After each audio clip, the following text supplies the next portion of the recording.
এরপরে ফারিয়া জাহান জানতে চেয়েছেন মেয়েদের কপালে টিপ দেওয়া জায়েজ আছে কি না। প্রথমত কপালে টিপ দেয়া এটা আমাদের পার্শ্ববর্তী অনেক হিন্দু ভাই বোনদের ধর্মীয় কালচারের একটা অংশ।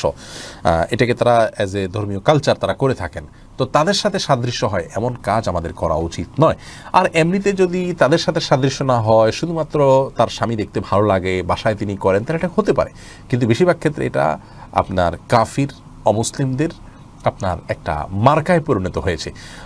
সেই জায়গা থেকে এটা করা উচিত নয়। যদি এমন কোনো টিপ থাকে যে টিপটার সাথে আসলে শুধুমাত্র শখ করে সৌন্দর্যের জন্য মেয়েরা দিয়ে থাকে স্বামীকে দেখানোর জন্য বা এরকম, তাহলে সেরকম হলে সেটা জায়েজ আছে। কিন্তু আমরা যে টিপগুলো সাধারণত দেখে থাকি, এই টিপগুলো বেশিরভাগই আপনার হিন্দুদের যে ধর্মীয় কালচার আছে, বিশেষ করে লাল কালার দেওয়ার সাথে হিন্দুদের ধর্মীয় বিশ্বাসের একটা সম্পর্ক রয়েছে। সেই জায়গা থেকে তাদের সাথে সাদৃশ্য হয় সেরকম করা উচিত নয়।